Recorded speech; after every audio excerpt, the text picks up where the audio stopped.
Hey guys, welcome to the study with Mayank. मैं हूं आपका मयंक और आज ला रहा हूं मैं आपके लिए एनसीईआरटी ज्योग्राफी क्लास 11 से।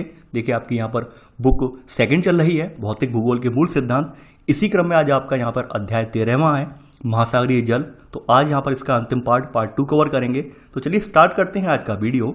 देखते हैं हमें क्या क्या डिस्कस करना है यहाँ पर और क्या क्या नोट डाउन करना है। देखिए आपने इससे पूर्व वाले पार्ट में आपने जो है महासागरीय गर्त में बनने वाली जो निम्न उच्चावच घाट जो थी यानी आकृतियां थी उनके बारे में आपने पढ़ लिया था। यानी कुछ प्रमुख आकृतियां थी उनके बारे में पहले पढ़ा था, फिर जो छोटी छोटी आकृतियां थी उनके बारे में पढ़ा था। अब देखिए यहाँ पर अगली हेडिंग जो है आपकी वो है महासागरीय जल का तापमान। यानी ये पूरी हेडिंग जो है यहाँ पर बताती है कि महासागरीय जल का तापमान किस तरह से बढ़ता है, किस तरह से कम होता है, कौन कौन से कारक हैं इसके तापमान को प्रभावित करने वाले, और तापमान का ऊर्ध्वाधर और क्षैतिज वितरण किस प्रकार से है। तो ये इसलिए हमारे लिए ये वाला टॉपिक इंपॉर्टेंट हो जाता है। देखिए जैसा कि आप सभी लोग जानते हैं महासागरीय जल ये भी गर्म जो होता है वो सूर्य के प्रकाश से होता है, यानी सौर विकिरण से ही गर्म होता है ये प्रकाश, ये आपका जो महासागरीय जल है। लेकिन ये जो महासागरीय जल होता है स्थल की तुलना में देरी से गर्म होता है और देरी से ही ठंडा होता है।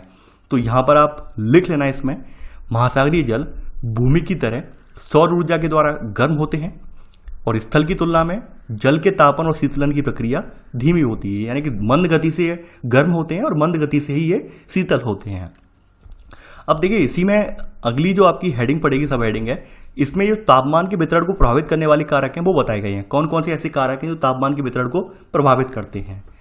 सबसे पहला कारक यहाँ पर आता है आपका अक्षांश। इसमें आपकी सब हेडिंग है, पहला कारक है अक्षांश। अक्षांशों की बात कर लेते हैं। देखिए आप सभी लोग जानते हैं कि यहाँ पर जो ध्रुवों की ओर प्रकाशीय सौर विकिरण है ये घटता चला जाता है, यानी विषुवत पर जो सूर्य की किरणें लंबवत पड़ती हैं और बाद बाकी जो किरणें हैं वो तिरछी होने की, पृथ्वी का अपने अक्ष पर झुकाव होने की वजह से ऊपर की तरफ जो है तिरछा होने की वजह से ऊपर तक प्रकाश पूरी तरह से नहीं पहुंच पाता है।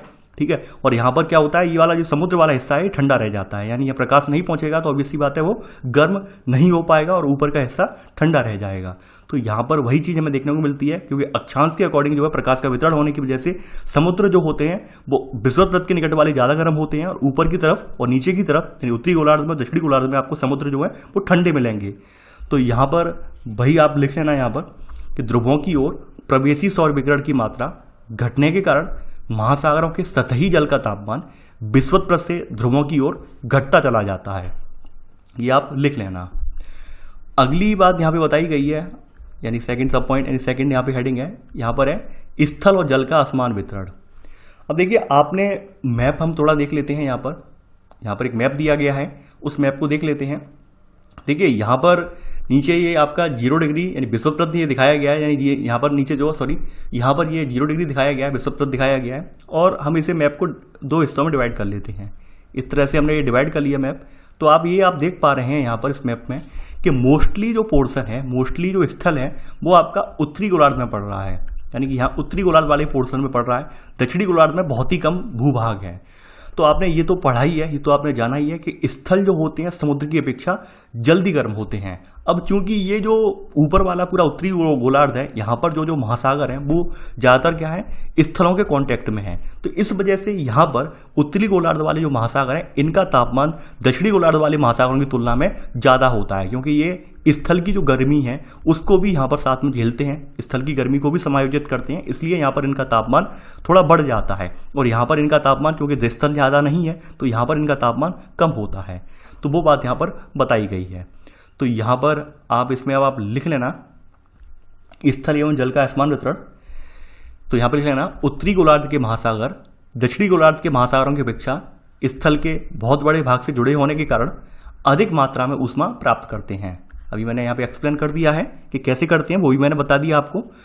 आगे बढ़ते हैं सनातन पवनें, यानी कुछ पवनें ऐसी चलती हैं, सनातन पवनें या प्रचलित पवनें, जो कि आपके समुद्र के जल के तापमान को बढ़ाने में सहायक होती हैं। अब देखिए आपने यहाँ पर पवनों की बात करी थी, स्थल समीर और समुद्र समीर आपने पढ़ा था। स्थल समीर कब चलती है, समुद्री समीर कब चलती है, हमने देखा था। इससे पूर्ववर्ती अध्याय में हमने पढ़ा था कि दिन के समय में आप देखेंगे, जब दिन के समय में स्थल जो है जल्दी गर्म हो जाता है, समुद्र की अपेक्षा जल्दी गर्म हो जाता है, तो वहां पर एक निम्न दाब का क्षेत्र क्रिएट हो जाता है और समुद्र के ऊपर उस समय क्या होता है, एक उच्च दाब क्षेत्र होता है। तो यहां पर उच्च दाब क्षेत्र से पवनें जो होती हैं निम्न दाब क्षेत्र की ओर चल पड़ती हैं। तो ऐसे में क्या होता है कि ये जो पवनें दिन के समय में चलती हैं और अपने साथ नमी लेकर आती हैं, तो इन्हें समुद्री समीर कहा जाता है। वहीं समुद्र का तापमान जो होता है धीरे धीरे करके रात के समय तक ये गर्म हो पाता है, तब तक स्थल जल्दी गर्म भी होता है, जल्दी ठंडा भी हो जाता है। तब तक स्थल के ऊपर क्या होता है, एक उच्च ताप क्षेत्र क्रिएट हो जाता है और समुद्र के ऊपर निम्न ताप क्षेत्र क्रिएट हो जाता है। तो रात के समय में क्या होता है, रात के समय में स्थल से समुद्र की ओर स्थल समीर चलती है। तो हमने ये पढ़ा था, हमने ये देखा था। तो यहां पर वही कॉन्सेप्ट यहां पे दोहराया गया है कि स्थल से महासागरों की तरफ, यानी स्थल की तरफ से महासागरों की तरफ जो बहने वाली पवनें होती हैं, तो महासागर के सतही जल है, यानी कि ये जब पवनें रात के समय चलती हैं तो महासागरों के सतह पर जो पाया जाने वाला जल है, गर्म जल है, इसको पीछे धकेल देती हैं। तो इसको पीछे धकेलने की वजह से क्या होता है कि नीचे ठंडा जल ऊपर आ जाता है और ऐसे करके तापमान में देशांतरीय अंतर आ जाता है। ठीक है, ध्यान रखना, देशांतरीय अंतर। थोड़ा सा हम यहाँ पर मैप में चलते हैं और थोड़ा समझने की कोशिश करते हैं देशांतरीय अंतर क्यों बोला गया है, अक्षांशीय अंतर क्यों नहीं बोला गया है। यानी कुछ जो स्टूडेंट के माइंड में आएगा कि सर यहाँ पर देशांतरीय अंतर जो लाइन में लगाया गया उसको लगाने का क्या रीजन है। फॉर एग्जाम्पल, ये आप जानते हैं ये क्या है, साउथ अमेरिका कॉन्टिनेंट है ये वाला, ठीक है, ये वाला पोर्शन है। अब देखिए हमारे, आप ये तो जानते होंगे अक्षांश, यानी अक्षांश हमारे इस तरह के होते हैं, क्षैतिज होते हैं, ये अक्षांश है हमारे, ठीक है। और कुछ इस तरह के जो होते हैं ये देशांतर होते हैं, ये लंबवत, सॉरी लंबवत में हाथ मुड़ गया मेरा, कुछ इस तरह के लंबवत देशांतर होते हैं। अब देखिए जरा इमेजिन कीजिए, थोड़ा मैं यहाँ पर, जरा यहाँ पर आप इमेजिन करें यहाँ पर कुछ चीजें। अब देखिए यहाँ से अगर मान लो पवन चलेगी तो पवन ऐसा थोड़ी ना है कि भाई एक अक्षांश में ऐसे चलेगी, एक लंबवत रेखा में चलेगी तो लंबवत रेखा में ही यहाँ पर ये पानी को पीछे धकेलेगी, ऐसा तो होगा नहीं। पवन चलेगी तो वो एकदम पूरा जो लहर है, लहर को पूरी जो लहर है इसको यहाँ से धकेल कर एकदम ऐसे पीछे ले आएगी ऐसे करके। तो इसलिए ये जो पवन इस लहर को पीछे धकेल रही है वो वास्तव में एक लंबवत दिशा में धकेली जा रही है, एक देशांतरी दिशा में पीछे धकेली जा रही है, ना कि एक अक्षांशी दिशा में। इसलिए यहाँ पर देशांतरी वर्ड लगाया गया है, इसके पीछे का लॉजिक है। यानी ऐसा नहीं है कि भाई कुछ जो कुछ हो बिना मुंह उठाए यहाँ पर लगा दिया हो, उसके पीछे का भी एक कहानी है। अगर आप डीपली समझेंगे तो समझ में आएगा देशांतरी इस वजह से लगाया गया क्योंकि पवन यहाँ से कोई चलेगी तो पवन ऐसा नहीं है कि भाई एक लंबवत रेखा में पानी हटाएगी, समुद्र है, पूरा खुला हुआ समुद्र है, तो पूरा इस तरह से यानी कि एकदम ऊर्ध्वाधर, यानी पवन की ऊर्ध्वाधर दिशा में एकदम पानी का पीछा भाव करेगी, तो इसलिए इसे देशांतरी बोला गया है। ठीक है, तो यहाँ पर आप इसमें लिख लेना, सनातन पवनों में यहाँ पर आप लिखेंगे पहला पॉइंट कि स्थल से महासागरों की तरफ बहने वाली पवनें महासागरों के सतही गर्म जल को तट से दूर धकेल देती हैं, परिणाम स्वरूप नीचे का ठंडा जल ऊपर आ जाता है और तापमान में देशांतरीय अंतर आ जाता है। तापमान में क्या होता है, देशांतरीय अंतर आ जाता है। यानी कहने का मतलब क्या है, देशांतरीय अंतर से अभिप्राय यहाँ पे अंतर कहाँ महसूस किया जाता है कि यानी ये पवनें चलती हैं तो सबसे पहले जो समुद्र का किनारा होता है, यानी कि ये वाला किनारा जो जुड़ा हुआ है द्वीप से, वो सबसे पहले ठंडा होता है। ये वाला हिस्सा सबसे पहले ठंडा हो जाता है, ये वाला हिस्सा, फिर बाद बाकी इसके पीछे का जल। ठीक है, तो ये देशांतरी विस्तार माना जाता है, ये जो कि मैंने आपको मैप से समझा भी दिया है, तो आपके माइंड में क्लियर हो गया होगा। आगे बढ़ते हैं। अब देखिए यहाँ पर दूसरा बताया गया पॉइंट, इसका नाम है अवितटीय पवनें, यानी ऑन शोर। ऑन शोर यानी अवितटीय, ठीक है, यानी ऑन शोर यानी कि आपके तट की तरफ चलने वाली पवनें हैं, तट की तरफ चलने वाली पवनें हैं, यानी कि हम समुद्री जो समुद्री समीर है वो कह सकते हैं, ठीक है, या अवतटीय पवन कह सकते हैं, या फिर अपतटीय, जो अपतटीय तो नहीं कहेंगे, अपतटीय को ऑफशोर कहते हैं। अपतटीय आपकी ऊपर वाली पवनें हैं, स्थल से महासागरों की ओर चलने वाली पवनें अपतटीय पवनें, ऑफशोर विंड्स हैं। और ये वाली पवनें जो है अनुतटीय या अवितटीय बोली जाती हैं, यानी कि या समुद्री समीर भी इन्हें कहा जाता है। तो ये समुद्र से चलती हैं, किसकी तरफ, स्थल की तरफ चलती हैं। तो अब ऐसी बात है, आप खुद सोचिए कि कोई पवन, यहाँ फिर से मैप में आते हैं, कोई पवन यानी कि यहाँ से चल रही है गर्म पवन और यहाँ ठंडे स्थान को भरने के लिए चल रही है, तो अपने साथ जब गर्म पवन चलेगी तो यहाँ पर ये किनारे वाला जल ये है, इसे भी गर्म कर देगी। जब धरातल को ये भरेगी तो यहाँ पर इस तरफ भी ये जल को धकेल देगी, ये वाला जल गर्म हो जाएगा। तो वही बात यहाँ पर बताई गई है। तो यहां लिख लेना सेकंड पॉइंट, अवितटीय पवनें यानी ऑनशोर विंड्स गर्म जल को तट पर जमा कर देती हैं और इससे क्या होता है, तापमान बढ़ जाता है। यानी जब पवनें चलती हैं तो गर्म जल जो होता है समुद्र का वो साइड से जमा हो जाता है और फिर तापमान किनारों का बढ़ जाता है, ये बात बताई गई है। तो तो आप समझ गए होंगे यहाँ पर। देखिए यहाँ पर जितने सारे वर्ड्स यूज किए गए हैं उन सबका एक अपना एक यूनिक मतलब है, इसलिए मैं यहाँ पर एक एक बारीक बारीक पॉइंट जो है उन्हें आपको एक्सप्लेन करता हूँ। देखिए बार बार मुझे एक कमेंट देखने को मिलता है जो कि मुझे बार बार इरिटेट करता है। वो कमेंट ये है कि सर आप बहुत फास्ट बोलते हैं, आप बहुत फास्ट बोलते हैं। देखिए आपके सामने मैंने 1000 बार ऑप्शन बोल दिया है कि भाई आपके वीडियो में ही, आप वीडियो डाउनलोड ना कर कर आपके वीडियो में ही ऑप्शन होता है सेटिंग में जाकर, वहां पर आप वीडियो की स्पीड घटा और बढ़ा सकते हैं, लेकिन फिर भी आप अपनी आदत से मजबूर हैं कि आप कमेंट करने से बाज नहीं आते। दूसरी बात यह है, आप एक इमेजिन कीजिए कि 1 घंटे का लेक्चर, 1 घंटे का मुझे टाइम मिलता है, लगभग 1 से सवा घंटे का, इसी में मुझे आपको पूरा समझाना होता है, लिखवाना भी होता है। क्या कभी कोचिंग में आप गए हैं, कोचिंग में आप कभी परिकल्पना की है कि 2.5 घंटे के लेक्चर में वो एक एक लाइन क्लियर करता हो या एक एक लाइन मेरी तरह लिखवाता हो? वो तो बस बोलता चला जाता है, उसे मतलब नहीं होता है आप लिख पा रहे हैं या नहीं लिख पा रहे हैं। ठीक है, तो आप कुछ चीज़ें तो कंपेयर कर लिया कीजिए, लेकिन फिर भी आप जो है, कुछ लोग हैं आदत से बाज नहीं आते हैं, बार बार कमेंट करके सर आप फास्ट बोलते हैं। मैं फास्ट नहीं बोलूंगा तो यकीन मानिए लगभग 3 साल लग जाएंगे मुझे कंप्लीट करने में, ये समझ रहे हैं आप। तो ये आपको ऑप्शन जब दिया है, आपको मैं बता चुका हूं कि सेटिंग में ऑप्शन है और सेटिंग में वहां से कम या ज़्यादा कर सकते हैं। अगर आपको नहीं आता है तो अपने नियर बाई जो मोबाइल चलाने में आपके परिपक्व हों, जो भी आपके भाई बंधु, उनसे आप हेल्प ले लीजिए। वो बता देंगे भाई ये सेटिंग का जो बटन होता है, यहाँ पे क्लिक करने पर स्पीड का ऑप्शन आ जाता है, उससे हम कम या ज़्यादा कर सकते हैं। ठीक है, तो आगे से आप ध्यान रखेंगे और इस तरह के कमेंट नहीं करेंगे, क्योंकि मुझे ये कमेंट जो होते हैं बहुत दुखदाई लगते हैं, क्योंकि ये कोई जेन्युइन प्रॉब्लम नहीं है आपकी, ये तो आपके द्वारा क्रिएट मनगढ़ंत कहानी है। सही बात ये है। अब देखिए अगली यहां पर चौथा कारक बताया गया है महासागरीय धाराएं। देखिए आप सभी लोग जानते हैं कि हर महासागर के अगल बगल में कुछ ना कुछ धाराएं बहती होती हैं। जैसे आपने ये तो देखा था कि यहाँ पर कुछ धाराएं जो हैं, इनमें जैसे यहाँ पर देखिए, फिर से पेन लेना पड़ेगा, यानी यहाँ पर आपने देखा था कि यहाँ पर जो धारा पहले बहती है, ठंडी धारा बहती है, साइड में गर्म धारा बहती है। तो ये जो धाराएं होती हैं, ये धाराएं भी होती हैं, ये समुद्र का जो जल है इसको गर्म करने में बहुत ज़्यादा सहायक होती हैं। तो यहाँ पर कुछ ऐसी धाराओं का जिक्र यहाँ पे किया गया है कि गर्म महासागरीय धाराएं ठंडे क्षेत्रों का तापमान को बढ़ा देती हैं, यानी गर्म महासागरीय धाराएं जब ठंडे समुद्र की तरफ बढ़ती हैं तो ठंडे समुद्र का तापमान बढ़ा देती हैं, जबकि जो ठंडी धाराएं होती हैं ये गर्म महासागरीय क्षेत्रों में बढ़ती हैं तो वहाँ का तापमान घटा देती हैं। तो यहाँ पर आप पहला पॉइंट ये पूरा लिख लेना। अब देखिए यहाँ पे कुछ धाराओं का जिक्र किया गया है। पहले आपका गल्फ स्ट्रीम की जो धारा है, ये गर्म धारा है, इसका जिक्र किया गया है। यहाँ कहा गया है गल्फ स्ट्रीम गर्म धारा उत्तर अमेरिका के पूर्वी तट और यूरोप के पश्चिमी तट के तापमान को बढ़ा देती है। यानी गल्फ स्ट्रीम की धारा जो चलती है वो आपकी यहाँ चलती है, ये आपका पूर्वी तट है अमेरिका का, ठीक है, तो ये यहीं नहीं चलती है, ये यहाँ का तापमान भी बढ़ा देती है। ठीक है, यानी कि जो पश्चिमी यूरोप का पश्चिमी वाला हिस्सा है इसका भी तापमान बढ़ा देती है और पूर्वी अमेरिका वाला भी तापमान यहाँ पे बढ़ा देती है। ये बात कही गई है यहाँ पर, तो आपने यहाँ पर नोट कर लिया होगा। वहीं आपकी जो लेब्राडोर की धारा है, जिसको हम ठंडी धारा के नाम से जानते हैं, तो ये उत्तर अमेरिका के उत्तर पूर्वी तट के नज़दीक चलती है। तो ये क्या करती है, तापमान को कम कर देती है, यानी कि यहाँ पर चलती है ये धारा यहाँ पर पाई जाती है उत्तर पूर्व में, यानी यहाँ पाई जाती है ठंडी जल धारा। तो यहाँ का तापमान, ये ऊपर ग्रीनलैंड आप देख पा रहे होंगे, ये तो यहाँ का तापमान कम कर देती है धारा ये। तो आपने ये नोट डाउन कर लिया होगा। देखिए मैप है यहाँ पर, डमी मैप है, तो डमी मैप के जरिए आप समझ रहे होंगे चीज़ों को, तो आपने नोट डाउन कर लिया है। चलिए आगे बढ़ते हैं। अब देखिए ये जो कारक हैं, ये मेन कारक आपने नोट डाउन कर लिए हैं। अब यहाँ पर कुछ कारक जो ऐसे दिए गए हैं जिनका जिक्र यहाँ पर नोट के रूप में हमें करना पड़ेगा, यानी नोट डालकर हमें इनका जिक्र करना पड़ेगा। अब देखिए यहाँ बताया गया है कि निम्न अक्षांशों में स्थित परिवेष्टित समुद्रों, वर्ड याद रखना, यहाँ पे हिंदी वर्ड है, विशुद्ध हिंदी वर्ड आ रहा है कि परिवेष्टित समुद्रों का तापमान खुले समुद्रों की अपेक्षा अधिक होता है, जबकि उच्च अक्षांशों में स्थित परिवेष्टित समुद्रों का तापमान खुले समुद्रों की अपेक्षा कम होता है। अब देखिए यहाँ पर 2-3 चीज़ें तो समझ में आ गई होगी। यहाँ पे परिवेष्टित आया है, फिर आगे आगे आया है खुला, फिर से परिवेष्टित आया है, फिर आगे आया है खुला। तो ये परिवेष्टित का मतलब बंद होगा, ठीक है। यानी इसे अंग्रेजी में अगर हम देखें तो अंग्रेजी में इसकी जो होगी एनक्लोज या एनक्लोज्ड, ठीक है, इसे अंग्रेजी में एनक्लोज्ड बोलेंगे, यानी कि घिरा हुआ या बंद, ठीक है। तो ये खाड़ी जो होती है, खासकर जैसे बंगाल की खाड़ी है, 3 तरफ से घिरी हुई है, तो ये क्या है, हम एक तरह से बंद मान लेते हैं इसे कि भाई ये 3 तरफ से खुली, 3 तरफ से बंद है। तो ऑब्वियसली बात है नॉर्मल समुद्र की अपेक्षा, यानी जो नॉर्मल खुला हुआ समुद्र है इसकी अपेक्षा ये जल्दी गर्म होगी। यानी जैसे आपकी ये वाली खाड़ी है, ये क्या है, बंगाल की खाड़ी है, ये वाली पूरा पोर्शन बंगाल की खाड़ी है, बे ऑफ बंगाल है, लिख दे रहा हूँ मैं यहाँ पर, यानी क्या है ये, बे ऑफ बंगाल है ये।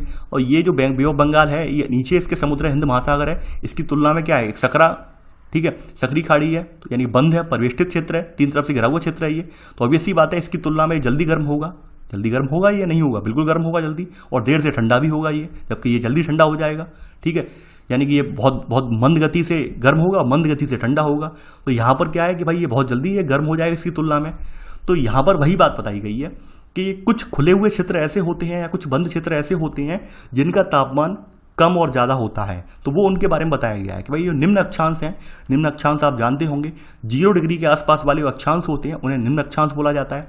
ऊपर की तरफ जो अक्षांश है 80-90 के बीच में, उन्हें हम यानी कि इससे ऊपर जो भी अक्षांश है 30 के बाद, उन्हें सबको उच्च अक्षांश बोलते हैं हम। ठीक है, तो वो बात यहाँ पे बताई गई है कि यहाँ पर जो अक्षांश हैं, तो यहाँ लिख लेना नोट में कि निम्न अक्षांशों में स्थित परिवेष्टित यानी कि ब्रैकेट में एनक्लोज्ड, आप समझ जाएंगे बंद। ठीक है, समुद्रों का तापमान खुले समुद्रों की अपेक्षा अधिक होता है। रीजन मैंने बता दिया है, मैप में दिखा भी दिया है।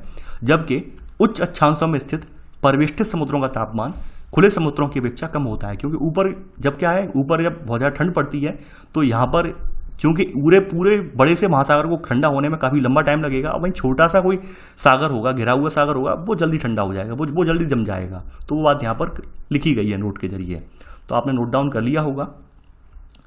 आगे बढ़ते हैं। अब देखिए, इसके साथ आपका महासागरीय जल का तापमान और इसको प्रभावित करने वाले कारक हैं वो आपने नोट डाउन कर लिए हैं। अब अगली हेडिंग आती है, अगली जो सब हेडिंग है ये है तापमान का ऊर्ध्वाधर या क्षैतिज वितरण। इसी में सब हेडिंग है तापमान का ऊर्ध्वाधर और क्षैतिज वितरण। देखिए, मैं यहाँ पर एक इमेज बना देता हूँ अलग पेन से। देखिए, ये हम मान लेते हैं कुछ इस तरह से आपका ये समुद्र है। ठीक है, ये समुद्र है यहाँ पर, और समुद्र के भीतर आपका ये इसमें जो है ये जो है जल है। ये समुद्र के भीतर ये इसमें इस तरह से जल है। ठीक है, तो यहाँ पर ऊर्ध्वाधर और क्षैतिज क्या होगा वो फिर से मैं रिपीट कर दे रहा हूँ, और ये मैं फिर से बता चुका हूँ। ये जो इस तरह से हम जो तापमान नापेंगे इस तरह से, ये तो ऊर्ध्वाधर तापमान कहलाएगा। और वहीं जो हम इस तरह से तापमान मापेंगे, यानी कि ये परतों को रूप में देखते हुए, पहली परत हो गई, दूसरी परत हो गई, तीसरी परत हो गई, यानी इस परत का तापमान इस परत का, यानी 3 परतें मान लेते हैं, 3 परतें हैं A, B और C, ऐसे करके मापेंगे तो ये क्षैतिज हो जाएगा। ठीक है, और एक पूरा लंबवत रूप में मापेंगे तो क्या होगा, ऊर्ध्वाधर हो जाएगा। तो चलिए इसमें देख लेते हैं क्या क्या होता है भाई ऊर्ध्वाधर और क्षैतिज वितरण में। देखिए, यहाँ पर वही एक ताप प्रवणता बताई गई है कि कितनी गहराई पे तापमान में गिरावट हो रही है। जैसे ऊपर वाला हिस्सा बताया गया है कि सबसे ऊपर आप देख पा रहे होंगे। ठीक है, ऊपर आप देख पा रहे हैं तापमान जो है यहाँ पर कितना है, लगभग 20 से 24 के बीच में है। और जैसे जैसे समुद्र की गहराई बढ़ती गई ताप प्रवणता डाउन होती चली जाएगी। ठीक है, नीचे टेम्परेचर जो है कम होता चला जा रहा है। आप देख पा रहे हैं नीचे पहुँचते पहुँचते टेम्परेचर कितना हो गया, 4 डिग्री सेल्सियस से भी कम चला गया यहाँ पर। ठीक है, तो वो बात यहाँ पर बताई गई है इस इमेज के जरिए। तो यहाँ पर आप पहला पॉइंट इसमें लिख लेना। देखिए, पहली बात यह है कि महासागरीय जल का जो तापमान होता है वो बढ़ती हुई गहराई के साथ तापमान कम हो जाता है। तो यहाँ लिख लेना, महासागरीय जल का तापमान बढ़ती हुई गहराई के साथ घटता है। ठीक है, पहला पॉइंट आपका ये हो गया। आगे बढ़ते हैं यहाँ पर। अब देखिए, यहाँ पर जो वह तापमान क्षेत्र जहाँ तापमान में तीव्र गिरावट आती है, यानी कि वह तापमान क्षेत्र समुद्र के अंदर, वह तापमान क्षेत्र जहाँ तापमान में तीव्र गिरावट आती है, ताप प्रवणता या फिर थर्मोक्लाइन कहा जाता है। ये समुद्र के तापमान के भीतर की बात हो रही है। थर्मोक्लाइन क्षेत्र या ताप प्रवणता क्षेत्र उसे बोला जाता है। तो आप लिख लेना इसी में पहला सब पॉइंट, वह सीमा क्षेत्र जहां तापमान में तीव्र गिरावट आती है। हम जैसे मान लेते हैं कि भाई यहाँ पर 2000 या 2500 मीटर नीचे जाने पर यहाँ पर तापमान एकदम डाउन होने लगा। एकदम तापमान जो था, यहाँ तक तापमान था 10 डिग्री सेल्सियस, और यहाँ से पहुँचते ही नीचे एकदम 0 तक पहुँच गया तापमान। तो ये थर्मोक्लाइन बाउंड्री मानी जाएगी। ठीक है, तो यहाँ पर आप वही लिख लेना, ये लिखवाया है मैंने, तो यहाँ आपने नोट कर लिया होगा। आगे बात करते हैं। अब देखिए, यहाँ बताया गया है सेकंड सब पॉइंट, ये बहुत इंपॉर्टेंट पॉइंट है कि जल के कुल आयतन का लगभग 90% यानी 90% गहरे महासागर में ताप प्रवणता इन थर्मोक्लाइन के नीचे पाया जाता है। यानी कि जो आपके महासागर हैं, आपके पृथ्वी पर मौजूद महासागर हैं, उनका 90% जल जो है वो थर्मोक्लाइन सीमा के नीचे पाया जाता है, ताप प्रवणता के नीचे पाया जाता है। यानी कि इस क्षेत्र का तापमान जो है वो 0 डिग्री सेल्सियस पहुंच जाता है। ताप प्रवणता के नीचे या थर्मोक्लाइन क्षेत्र के नीचे का तापमान 0 डिग्री सेल्सियस के नीचे है। यानी कि आपके 90% जो गहरे महासागर हैं जो थर्मोक्लाइन के नीचे हैं, उन सभी का तापमान क्या है, लगभग 0 डिग्री के आसपास है, ऐसे समझ सकते हैं आप। तो आपने सेकेंड सब पॉइंट नोट कर लिया है। अब देखिए, यहाँ पर बताया गया है कि भाई आपके जो मध्य और निम्न अक्षांश हैं, तो यहाँ की तापमान संरचना हम कैसे समझ सकते हैं। यानी कि आपके मध्य अक्षांश लगभग 20 या 30 तक वाले, ठीक है, और निम्न अक्षांश आपके 0 के बगल वाले, पास वाले, ठीक है। तो इनके बीच के जो समुद्र हैं, इनके तापमान की जो गहराई है, ऊर्ध्वाधर गहराई है, उसको कैसे समझें? तो उसको हमने 3 लेयरों में यहाँ पर देखा है, 3 परतों के रूप में समझ सकते हैं हम। तो यहाँ पर नोट करेंगे आप सेकंड पॉइंट, यहाँ पर आप लिखेंगे, यहाँ पर मध्य एवं निम्न अक्षांशों में महासागरों के तापमान की संरचना को 3 परतों वाली प्रणाली के रूप में समझा जा सकता है। समझा जा सकता है, क्योंकि हम समझा नहीं रहे हैं किसी को, कुछ समझ रहे हैं, तो समझा जा सकता है, ये लिख लेना। अब देखिए, इसमें सबसे पहले हमने यहाँ पर इसे जो है, यानी जो आपका जो हमने ऊर्ध्वाधर तापमान का वितरण लिया है, तो ऊर्ध्वाधर में हम यहाँ पर एक डायग्राम बना लेते हैं इस तरह से। ये आपका ऊर्ध्वाधर है, तो हमने यहाँ पर ऊर्ध्वाधर में ये मान लिया कि ये वाला हिस्सा जो है, इतना ऊर्ध्वाधर वाला, ये 500 मीटर का हिस्सा है, यानी कि ये 0 से लेकर 500 मीटर तक है। इसकी जो गहराई है 0 से 500 मीटर तक है, ठीक है, 500 m लिख दे रहा हूँ। और यहाँ 0 से 500 मीटर की जो गहराई है, इसका तापमान कितना होगा? इसका तापमान हमने यहाँ बता दिया कितना, 20 से 25 के बीच होगा, 20 से 25 डिग्री सेल्सियस के बीच होगा। वहीं इससे नीचे वाली जो सीमा है, हमने बोल दी ये वाला जो सीमा है 500 से लेकर कितना तक, 1000 मीटर तक गई है। ये 500 से लेकर 1000 मीटर तक गई है। यहाँ टेम्परेचर हमने बता दिया कितना होगा, कि यहाँ पर तीव्र गिरावट हमें देखने को मिलती है, यानी 500 से नीचे जैसे ही जाएंगे तापमान एकदम गिरावट देखने को मिलेगी, यानी कि, ठीक है, कोई एक्यूरेट नहीं है। और इससे नीचे पहुंचेंगे, 1000 से नीचे और उतरेंगे, तो यहाँ पर क्या है, हमें 0 डिग्री सेल्सियस पर दिखाई देगा तापमान, ठीक है। तो ये इस तरह से ऊर्ध्वाधर वितरण हमने यहाँ पे डिवाइड कर लिया है, और वही यहाँ पे समझाया गया है। तो यहाँ पर आप इसमें सेकंड का पहला सब पॉइंट आप लिखेंगे, यहाँ पर लिखेंगे आप, पहली परत लगभग 500 मीटर मोटी, 500 मीटर मोटी होती है और सबसे ऊपरी परत होती है। पहली परत यानी कि महासागरीय जल की जो पहली परत है, महासागरीय जल की बात हो रही है तो बार बार वर्ड यूज क्यों करें, महासागरीय जल उसी में लिख रहे हैं। तो यानी पहली परत लगभग 500 मीटर मोटी और सबसे ऊपरी परत होती है, और यह सबसे ऊपरी परत होती है। इसका तापमान कितना होता है? इसका तापमान 20 से 25 डिग्री सेंटीग्रेड के बीच होता है, सेल्सियस के बीच होता है, ठीक है, यह आपने लिख लिया होगा। अब देखिए, यहीं पर पहले सब पॉइंट का सब पॉइंट है, पहले सब पॉइंट का सब पॉइंट है, ये सब पॉइंट। देखिए, यह जो परत है, यह परत आप यहाँ पे लिखेंगे आप, उष्णकटिबंध में यह परत पूरे वर्ष उपस्थित होती है, जबकि मध्य अक्षांशों में यह परत जो है केवल ग्रीष्म ऋतु में विकसित होती है। यानी कि जो परत पहली वाली ए परत है, ये जो मध्य अक्षांश है आपके, मध्य अक्षांश से मतलब 20 से 30 के बीच वाली जो अक्षांश है, या 20 से 40 से 50 तक जो अक्षांश है, मध्य अक्षांश जो है, यहाँ पर ये परत जो बनती है, ये केवल ग्रीष्म ऋतु में बनती है। यानी जब सूर्य उत्तरायण होता है तभी ये परत बनती है, जबकि भूमध्य रेखा के आसपास वाले क्षेत्रों में, उष्णकटिबंध वाले क्षेत्रों में, यानी 0 से लेकर 23 डिग्री 23.5 डिग्री अक्षांश उत्तरी और दक्षिणी क्षेत्रों में ये परत जो है ऑल टाइम मौजूद होती है, ठीक है। तो ये बात आपने लिख ली होगी। आगे बढ़ते हैं। अब देखिए, सेकंड सब पॉइंट अब यहां लिखेंगे आप इसका, सेकंड का, दूसरी परत जिसे ताप प्रवणता यानी थर्मोक्लाइन परत कहा जाता है, इसकी मोटाई 500 से 1000 मीटर तक होती है। इसी में सब पॉइंट, इसमें गहराई के बढ़ने के साथ तापमान में तीव्र गिरावट आती है। ये आपने लिख लिया होगा। दूसरी परत हमारी जो है, ये ताप प्रवणता यानी कि थर्मोक्लाइन परत बोली जाती है, ठीक है। अगली यहां पे तीसरी परत जो है, सबसे नीचे वाली, सबसे नीचे गहरी वाली जो परत है, ठीक है, सबसे नीचाई वाली परत है। तीसरी परत बहुत अधिक ठंडी होती है तथा गंभीर महासागरीय तली तक विस्तृत होती है, यानी गहरे महासागरीय तली में विस्तृत होती है ये, ठीक है। तो आपने ये लिख लिया होगा। अब देखिए, यहां पर कुछ बातें नोट करके बताई गई हैं। नोट करके बताने का रीजन ये है, आप सभी लोग जानते हैं समुद्र का जो वितरण है वो आपके उच्च अक्षांशों तक भी है, निम्न अक्षांशों पर भी है, भूमध्य रेखा पर भी है।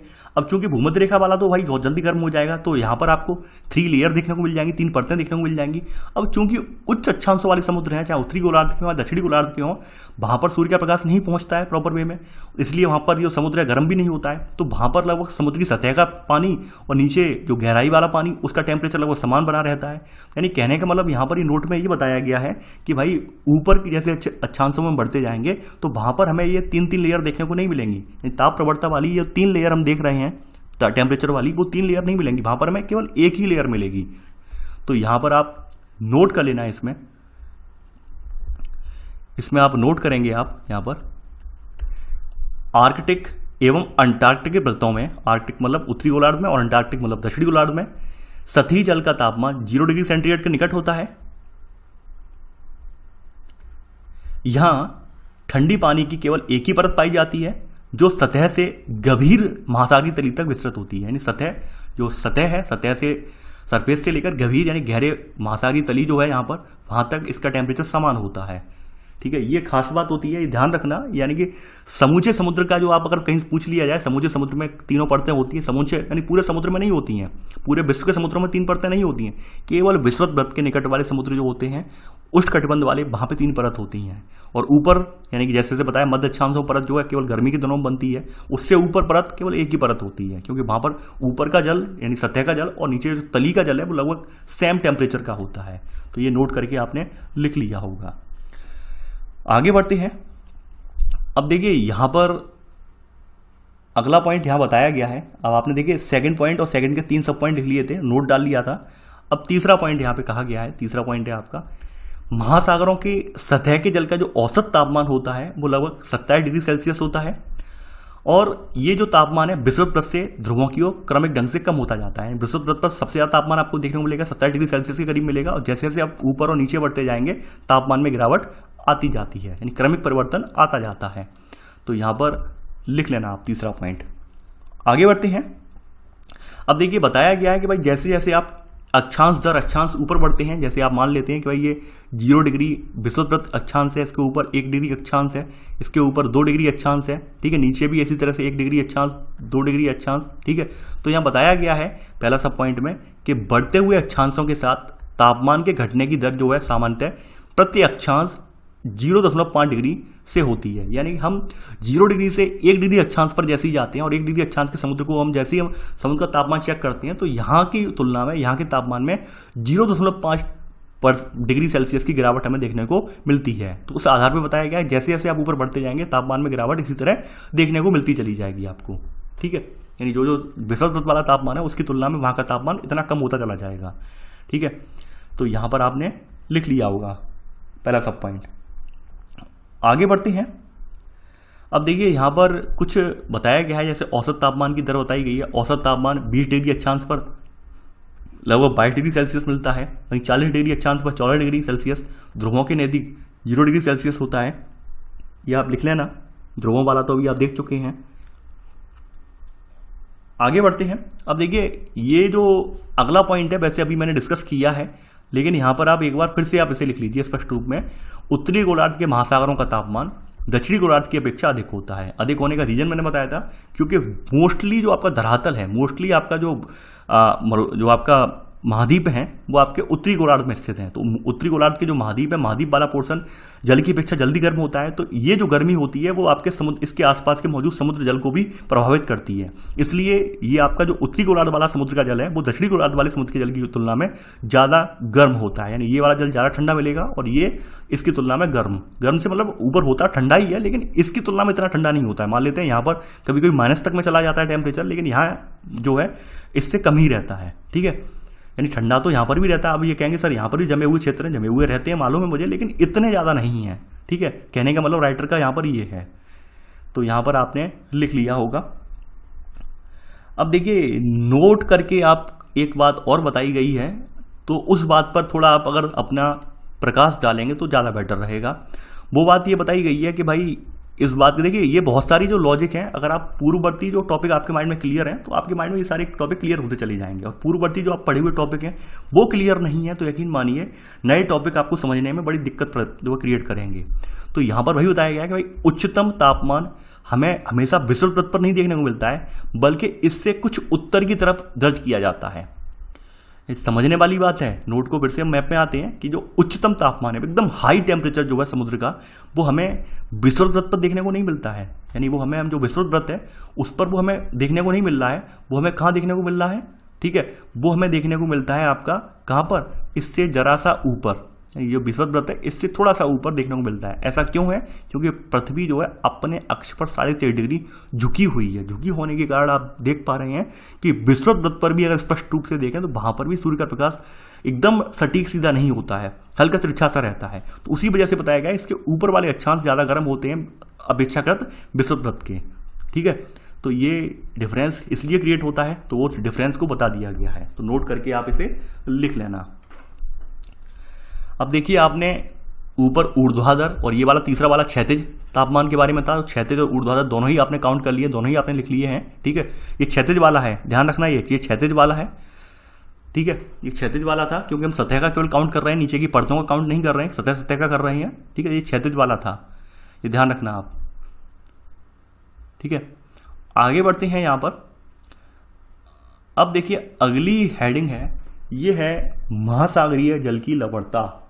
ये स्वतंत्र हेडिंग है महासागरीय जल में, और ये है अगली हेडिंग महासागरीय जल की लवणता। यानी महासागरीय जल में जो लवण है, जल है या सॉरी नमक है, उसकी मात्रा कितनी पाई जाती है वो बताया गया है। देखिए लवण वैसे तो आपके हर जगह लवण मौजूद हैं, पीने के पानी में लवण मौजूद होते हैं, खनिज कहते हैं खनिज लवण, ठीक है, हर जगह है। यानी वर्षा का जो जल वितरित होता है उसमें भी लवण होते हैं। लेकिन लवणता शब्द का अगर अर्थ हम महासागर के संदर्भ में देखें तो इसका मतलब ये निकल कर आता है कि समुद्र के जल में जितनी नमक की मात्रा मिली हुई है तो वो लवणता को प्रदर्शित कर रही है। तो यहां पर आप लिख लेना पहला पॉइंट, लवणता वह शब्द है जिसका उपयोग समुद्री जल में घुले हुए नमक की मात्रा को निर्धारित करने में किया जाता है।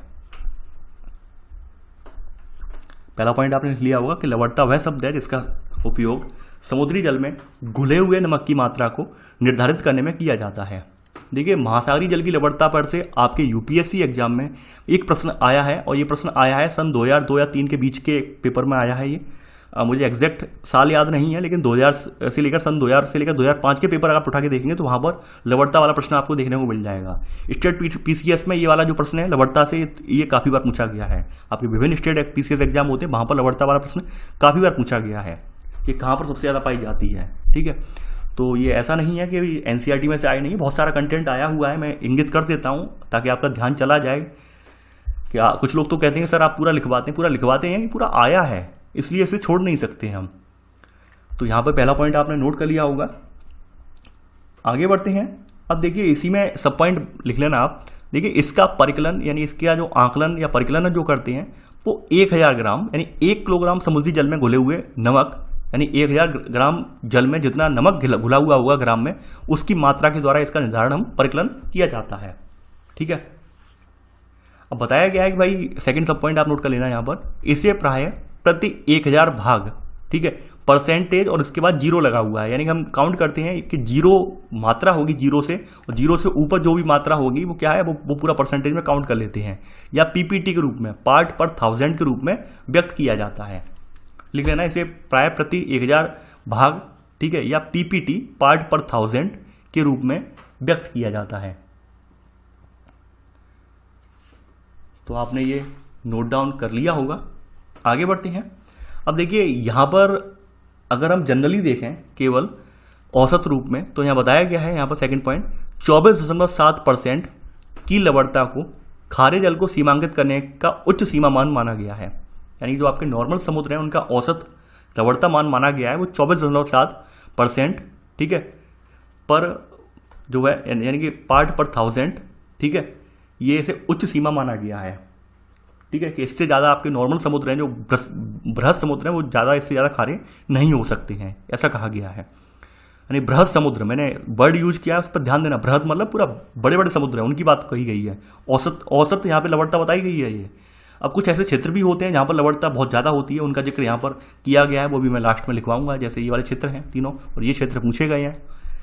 अब देखिए इसी में आप लिखेंगे अगली सब हेडिंग, महासागरीय लवणता को प्रभावित करने वाले कारक। कौन कौन से ऐसे कारक हैं जो महासागरीय लवणता को प्रभावित करते हैं? ये महासागरीय लवणता जो है, सैलिनिटी जिसे हम बोलते हैं, इसको प्रभावित करने वाले कारक कौन कौन से हैं वो हम देखेंगे यहाँ पर। देखिए यहाँ पर सबसे पहला कारक है वाष्पीकरण एवं वर्षण। ये लवणता को सबसे ज़्यादा प्रभावित करता है। देखिए एक एग्जाम्पल मैं दूंगा आपको। जैसे आपने बचपन में क्लास 6 यानी चौथा पाँचवा छठवें में आपने पढ़ा होगा। देखिए मुझे नहीं मालूम, मैंने तो जो है परिषदी किताबें पढ़ी हुई हैं, गवर्नमेंट स्कूल की किताबें पढ़ी हुई हैं उस समय यूपी बोर्ड की। तो वहाँ पर था चैप्टर, वहाँ बताया गया था, उसमें एक क्रियाविधि थी। तो उस चैप्टर में था, जो मैं अपने बचपन का पूरा जिक्र कर रहा हूँ, तो वहाँ पर था कि भाई अगर आपको जल में घुला हुआ नमक आपको प्राप्त करना है तो क्या करना पड़ेगा, हमें जल को गर्म करेंगे, गर्म करने से जो जल होगा वो वाष्पीकृत होकर उड़ जाएगा और तली तली में नमक बच जाएगा।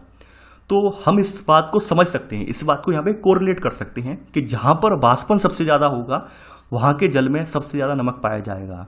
आप एक एग्जाम्पल लगा लीजिए, जैसे मैं एग्जाम्पल लगा लेता हूँ कि भाई 1 लीटर जल है, यानी 1 लीटर आपका एक जल है, और 1 लीटर जल में आपने लगभग 500 ग्राम जो है यहाँ पर नमक ऐड कर दिया। ठीक है, अब ये घुल तो गया इसमें, अब आप इसे गर्म करके पुनः नमक को प्राप्त करना चाहते हैं।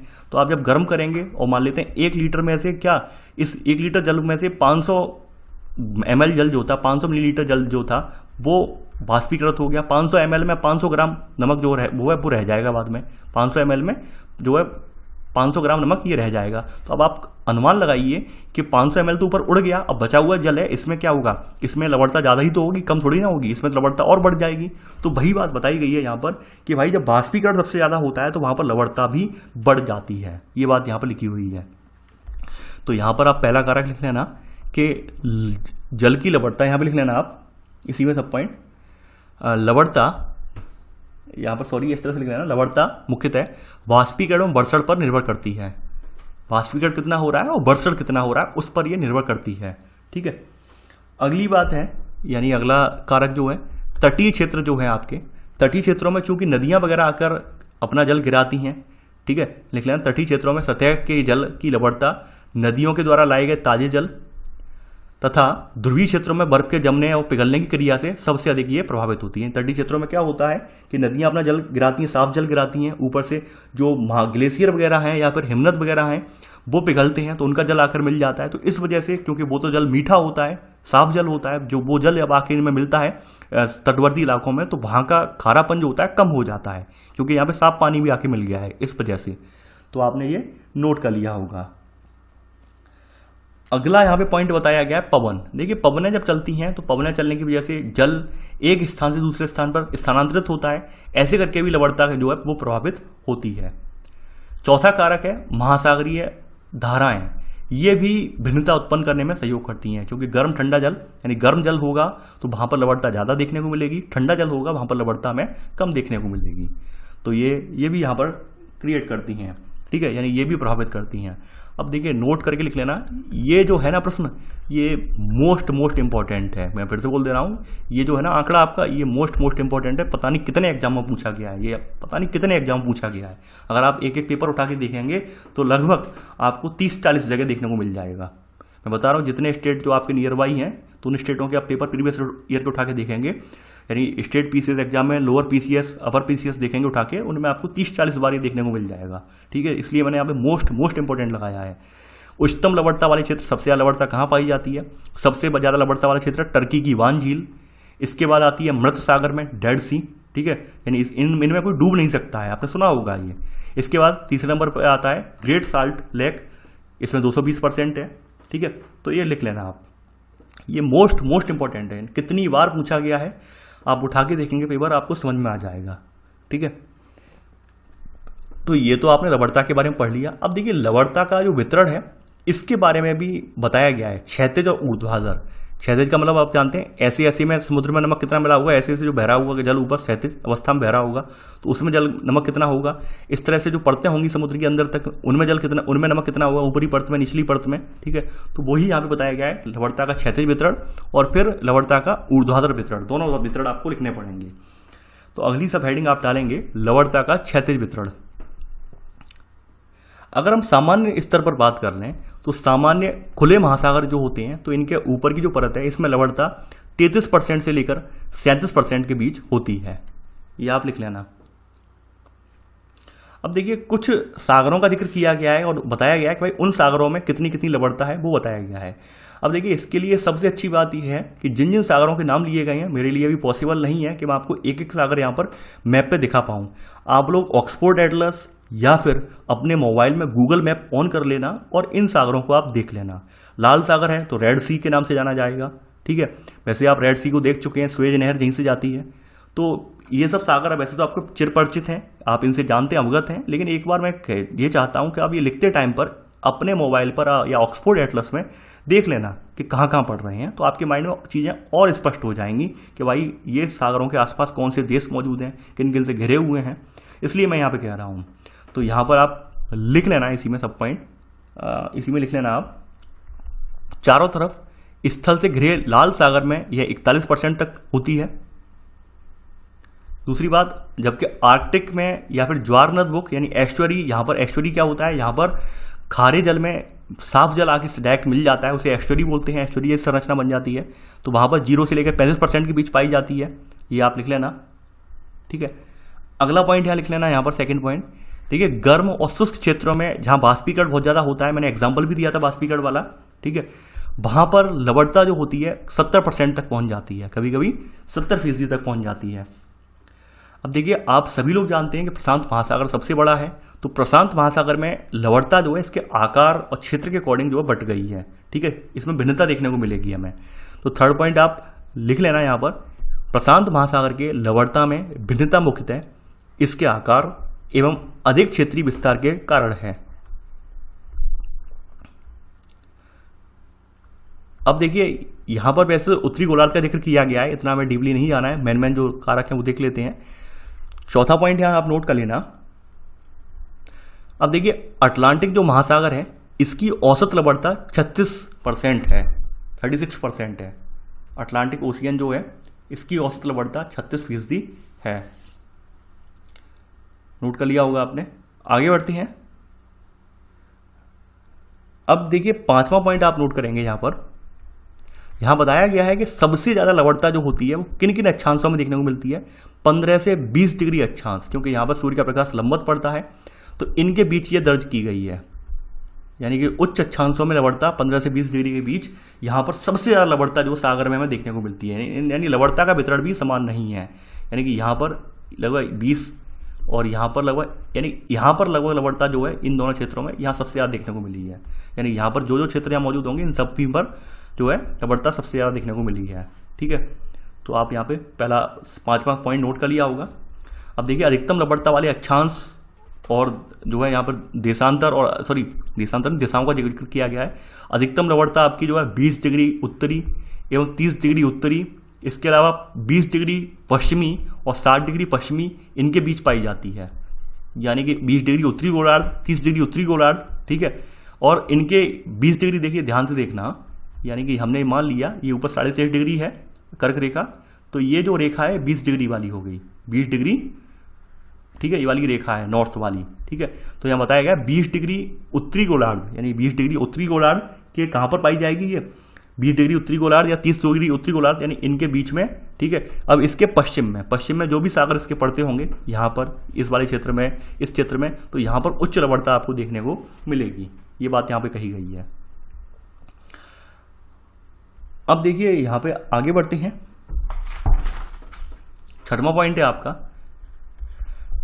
देखिए उच्च अक्षांश में स्थित होने के बावजूद, उच्च अक्षांश में आपका उत्तरी सागर है तो इसमें उत्तरी अटलांटिक प्रवाह है, इसकी वजह से यहाँ पर लवणता जो है इसके जल में अधिक पाई जाती है। वैसे उच्च अक्षांश में सूर्य का प्रकाश नहीं पहुंचेगा ज़्यादा, तो सूर्य का प्रकाश की किरणें कम पड़ती हैं, तो यहाँ पर ऑब्वियसली बात है कम होनी चाहिए, लेकिन कम नहीं है उत्तरी अक्षांश में। उत्तरी सागर में आपको लवणता अटलांटिक प्रवाह यहाँ के होने की वजह से ज़्यादा देखने को मिलती है। यह छठा पॉइंट आप लिख लेना। बात करते हैं बाल्टिक समुद्र की, बाल्टिक सागर की। तो बाल्टिक समुद्र की लवणता कम है, रीज़न क्या है, इसमें बहुत सारी जो मात्रा में नदियाँ हैं उनका पानी प्रवेश करता है, इसलिए बाल्टिक सी में लवणता हमें कम देखने को मिलती है। वहीं बात करें भूमध्य सागर की, भूमध्य सागर को आप जानते होंगे, अफ्रीका कॉन्टिनेंट के ऊपर है, यूरोप कॉन्टिनेंट के नीचे है। देखिए क्षेत्र में यहाँ पे देखिए ये वाला है, ये जो है ना, ये इस तरह का ये है, ये आपका, इसमें तो हाइड कर दिए गए मोस्टली जगह, तो ये आपका भूमध्य सागर है। ठीक है, तो यहाँ लिख लेना इसी में भूमध्य सागर में, साथ में का सब पॉइंट करके। भूमध्य सागर की लवणता उच्च बाष्पीकरण के कारण अधिक होती है, क्योंकि पूरा तरह से चारों तरफ से बंद है, तो इस वजह से इसकी लवणता क्या है, ज़्यादा देखने को मिलती है यहाँ पर हमें। वहीं बात कही गई है काला सागर, तो काले सागर की स्थिति वैसी ही है, काले सागर में भी नदियाँ जल गिराती हैं, तो इस वजह से भी यहाँ पर लवणता काले सागर में कम देखने को मिलती है। अब बात कर लेते हैं अपना जो हिंद महासागर है, हमारे दक्षिण में, भारत के दक्षिण में जो हिंद महासागर है, यानी कि ये जो महासागर है, इसकी लवणता कैसी है। अब देखिए हिंद महासागर की बात करें, 7वां पॉइंट है आपका, सॉरी 7वां पॉइंट तो ये हो गया, 8वां होगा। तो हिंद महासागर की औसत लवणता जो है वो आपकी 35% है, जहाँ पर बंगाल की खाड़ी में लवणता आपको कम देखने को मिलती है, क्योंकि गंगा नदी का जल गिरता है, इस वजह से यहाँ पर लवणता कम पाई जाती है। वहीं आपका जो अरब सागर है, यानी हमारे पश्चिमी छोर पर अरब सागर है, यानी ये वाला हिस्से में जो अरब सागर है, यहाँ पे लवणता यहाँ की तुलना में ज़्यादा देखने को मिलती है। तो यहाँ पर आप लिख लेना, अरब सागर की लवणता उच्च बाष्पीकरण एवं ताजे जल की कम प्राप्ति के कारण अधिक है। तो यहाँ पर आपने 8वें के दोनों सब पॉइंट नोट कर लिया होगा। अब ये तो क्षैतिज वितरण था, यानी कि आपकी जो लवणता है, लवणता सतह पर कितनी पाई जाती है उसका क्षैतिज वितरण था। ऊर्ध्वाधर का मतलब यही होगा कि भाई हमने ऊर्ध्वाधर लंबवत रूप में इस तरह से, ठीक है। अब हम देखेंगे कि भाई यहाँ पर कितनी लवणता है, 500 मीटर, 1000 मीटर की गहराई भी कितनी है, इससे नीचे की गहराई की लवणता कितनी है, ऐसे चेक करेंगे हम। तो अगली सब हेडिंग आप डालेंगे यहाँ पर लवणता का ऊर्ध्वाधर वितरण। अब देखिए गहराई के साथ समुद्र की लवणता में परिवर्तन आ जाता है, लेकिन फिर भी ये डिपेंड करता है समुद्र की स्थिति पर, समुद्र कहाँ पर मौजूद है, उच्च अक्षांशों में है या निम्न अक्षांशों में। तो यहाँ पर पहला पॉइंट आप नोट कर लेना, सतह की लवणता जल के बर्फ या बाष्प के रूप में परिवर्तित हो जाने के कारण बढ़ जाती है या ताजे जल के मिल जाने से घटती है। ये बात अभी आपने क्षैतिज वाले में लिख ली है, यानी ऊपरी परत ऑब्वियस सी बात है, ऊर्ध्वाधर की भी ऊपरी परत जो होती है वो क्षैतिज वाली परत ही होती है देखा जाए तो, ठीक है। तो यहाँ पे वही बताया गया कि सतह की जो लवणता है वो जल के बर्फ या बाष्प के रूप में परिवर्तित हो जाने के कारण बढ़ सकती है या फिर ताजे जल के मिलने की वजह से घट जाती है। अब बात करते हैं गहराई की। देखिए गहराई में क्या होती है, लवणता जो होती है वो नियत रहती है, परिवर्तित नहीं होती है, क्योंकि वहां किसी प्रकार के पानी का ह्रास नहीं होता है या कमी नहीं आती है या फिर नमक की मात्रा में अचानक से वृद्धि भी नहीं होती है। तो यानी गहराई में जैसे हम बढ़ेंगे, यहाँ पर बीच में गहराई में आए तो यहाँ पर लवणता जो भी रहेगी 25, 30, 40% वो नियत रहेगी, परिवर्तित नहीं होगी, क्योंकि ना तो वहाँ पानी का ह्रास हो रहा है, पानी ना तो कहीं बाहर जा रहा है, क्योंकि बाष्पीकरण सतह से होता है ना कि नीचे से, अंदर से थोड़ी ना होता है। तो ना ही वहाँ पर किसी तरह का पानी आकर मिल पा रहा है नीचे वाली लेयर में, तो वहाँ पर जो इसकी मात्रा है लवणता की उसमें परिवर्तन देखने को नहीं मिलता है, वो नियत रहती है। आगे बढ़ते हैं, थर्ड पॉइंट। देखिए बताया गया है कि कम लवणता वाला जल उच्च लवणता वाले घनत्व वाले जल के ऊपर स्थित होता है। यानी कम लवणता वाला जल होगा, ऑब्वियस सी बात है हल्का पानी होगा, हल्का जल होगा। ज़्यादा लवणता वाला जल होगा वो भारी जल होगा। तो ऑब्वियस सी बात है भारी चीज़ जो होगी वो नीचे आ जाएगी और हल्की वाली चीज़ ऊपर पहुंच जाएगी। जैसे फॉर एक एग्जाम्पल, अगर आप जल और किसका यानी मिट्टी के तेल का अगर मिश्रण लें तो आप देखेंगे कुछ देर बाद जल नीचे बैठ जाता है और मिट्टी का तेल उसके ऊपर तैरने लगता है। तो कुछ इस तरह से ही होता है कि जब घनत्व ज़्यादा हो जाता है या जल का घनत्व बढ़ जाता है तो जो ज़्यादा घनत्व वाला जल है वो नीचे चला जाता है और हल्के घनत्व वाला जल ऊपर आ जाता है, क्योंकि कम लवणता होती है उसमें। तो वही बताया गया, कम लवणता वाला जल उच्च लवणता वाले घनत्व वाले जल के ऊपर स्थित होता है। ये थर्ड पॉइंट। जैसे कि सब ये साइंस के टर्म्स हैं, वैसे आप जानते होंगे, लेकिन मैं मुझे लिखवाने का कारण वही है, आर्ट साइड वाले स्टूडेंट भी हैं यहाँ पर। अगली स्थिति यहाँ बताई गई है, चौथा पॉइंट, ये आपका इंपॉर्टेंट है। थर्मोक्लाइन स्थिति जैसी हमने देखी थी वैसे यहाँ पे हेलोक्लाइन स्थिति के बारे में जिक्र किया गया है कि लवणता साधारणतः गहराई के साथ ये बढ़ती है और एक स्पष्ट क्षेत्र जिसे हम हेलोक्लाइन कहा जाता है इसमें यह तीव्रता से बढ़ती है, उस क्षेत्र के बाद ये तीव्रता से बढ़ती है, जिसे हम हेलोक्लाइन कहते हैं। जैसे हमने ताप में गिरावट देखी थी थर्मोक्लाइन क्षेत्र में, एक थर्मोक्लाइन क्षेत्र के बाद एक ताप प्रवणता में गिरावट हो जाती है एकदम से, तो वैसे ही एक हेलोक्लाइन क्षेत्र भी होता है नीचे की तरफ, जहां पर लवणता में एकदम वृद्धि देखने को मिलती है। लवणता जो है हमारी गहराई के साथ बढ़ती चली जाती है। ये आप चौथा पॉइंट इंपॉर्टेंट लगा लेना, ठीक है। लवणता गहराई के साथ बढ़ती है तथा एक स्पष्ट क्षेत्र जिसे हेलोक्लाइन कहा जाता है इसमें यह तीव्रता के साथ बढ़ती है। अब देखिए वही जो पॉइंट है तीसरे का वैसे सब पॉइंट है, ये तीसरे पॉइंट का सब पॉइंट है, लेकिन मैं लिखवाना भूल गया, इसे अलग से लिख लीजिए। 5वां पॉइंट, उच्च लवणता वाला समुद्री जल प्रायः कम लवणता वाले जल के नीचे बैठ जाता है, इससे लवणता का स्थिरीकरण हो जाता है, यानी कि लेयर बन जाती हैं। पहली लेयर कम लवणता की, उससे नीचे की लेयर ज़्यादा लवणता की, उससे निचली लेयर और ज़्यादा लवणता की, ऐसे करके लेयर टाइप बन जाती हैं। तो भाई इसी के साथ आपका ये चैप्टर समाप्त हो जाता है। और अब इस किताब में आपके 3 चैप्टर और रह गए हैं, तो आप बिल्कुल निराश ना हो और हताश ना हो। देखिए, आपसे ज़्यादा मेहनत मुझे करनी पड़ रही है, जब मैं पीछे नहीं हट रहा हूँ तो आपको नोट्स बनाने में, पढ़ने में फिर क्या दिक्कत है। यानी जब आपको इतना कंटेंट मिल रहा है तो आपको फिर पीछे नहीं हटना चाहिए, मेरा मानना यही है। और देखिए, सभी से मैं गुजारिश करता हूँ, जिन लोगों को लगता है भाई कोचिंग में हम पढ़ सकते हैं, कोचिंग एफर्ट कर सकते हैं, तो कोचिंग जा सकते हैं। जिन लोगों को लगता है कि हमें सेल्फ स्टडी करनी है, हमारे पास साधन नहीं है या हमारे घर वाले सक्षम नहीं है, तो आप लोगों से मैं कह रहा हूं कि आप लोग आंख बंद करके एकदम, और ये बिलीव कर लीजिए कि ये जो पोर्शन है, ये कंटेंट है, यूपीएससी के लिए सफिशिएंट से ज़्यादा है। अगर आपने इसे ढंग से पढ़ लिया, समझ लिया और नोट डाउन कर लिया, तो आप यूपीएससी इतने में आप जो है यूपीएससी क्रैक कर जाओगे। जियोग्राफी वाला पोर्शन, पूरा पोर्शन नहीं, जियोग्राफी वाला पोर्शन की बात कर रहा हूँ, क्योंकि सब्जेक्ट जियोग्राफी का है तो जियोग्राफी की बात कर रहा हूँ मैं, ठीक है। तो आप बिल्कुल बेफिक्र रहिए, और देखिए थोड़ा विश्वास करना पड़ेगा आपको, और थोड़ा आपको धैर्य भी रखना पड़ेगा, क्योंकि कंटेंट इतना ज़्यादा लेंथी होता है, मुझे प्रिपेयर करने में भी टाइम लगता है। इसके अलावा मेरे कुछ पर्सनल काम भी होते हैं, तो उसमें भी बिजी होने की वजह से मैं कभी कभी डिले हो जाता है लेक्चर, ठीक है। कोशिश मैं पूरी यही करूँगा कि आपको जल्दी से जल्दी जो है ये आपका जो है कंटेंट जो कवर हो जाए। तो चलिए, आज के लिए बस इतना ही। आई होप आपको लेक्चर पसंद आया होगा। देखिए, आप लोग वीडियो को लाइक शेयर ज़्यादा से ज़्यादा करते रहिए, और जो नए अभ्यर्थी हैं उन्हें चैनल के बारे में बताते रहिए, ताकि उन्हें भी एक अच्छा गाइडेंस मिल सके और वो अपने नोट्स भी प्रिपेयर कर सकें। तो आज के लिए बस इतना ही। Thanks for watching. जय हिंद।